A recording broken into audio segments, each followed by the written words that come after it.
What if I told you there was a woman whose beauty could turn the hearts of men into mere puppets? Would you believe me if I said her power wasn't magic, but something as simple as her curves? Let me tell you the story of Sandra, the lady with the big backside, whose charms enslaved even the mightiest men of Maka village.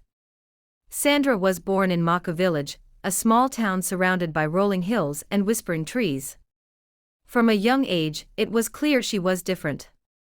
Her beauty was unmatched, but it was her curvaceous figure, particularly her well-endowed backside, that made her the talk of the village. People often joked that when Sandra walked, the ground trembled in admiration. But Sandra's beauty wasn't just skin deep.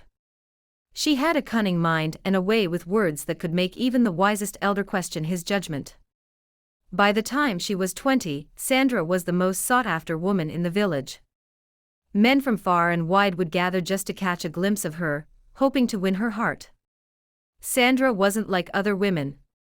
While others dreamed of love and marriage, Sandra dreamed of power. She realized early that her beauty was a weapon, and she wielded it with precision. When she walked past the village market, men would stop what they were doing, hypnotized by her sway. Her voice, soft and sweet like honey, had a way of making promises without actually saying a word.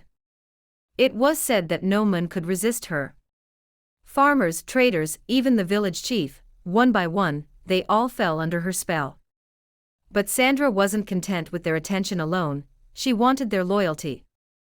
And so, she began to use her charm to make them do her bidding. It started small. She would smile at a young farmer and tell him she loved ripe yams. The next day, he would arrive at her doorstep with baskets full, forgetting his own family's needs.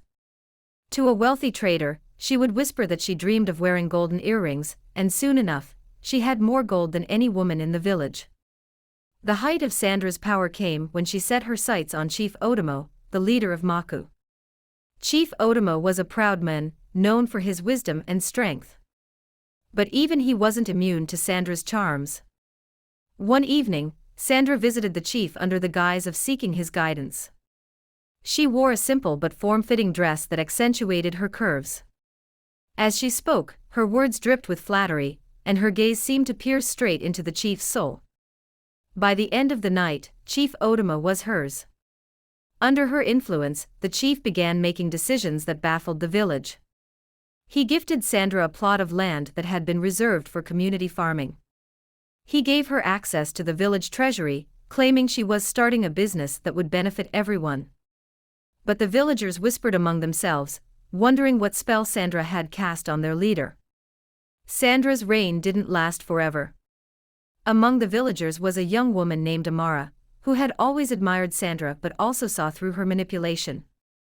Amara was a healer, known for her wisdom and courage.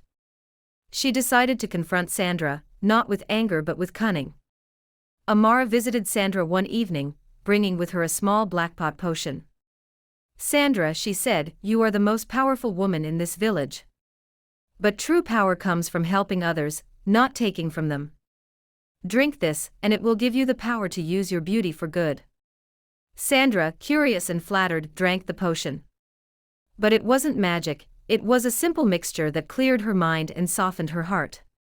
For the first time, Sandra saw the pain she had caused.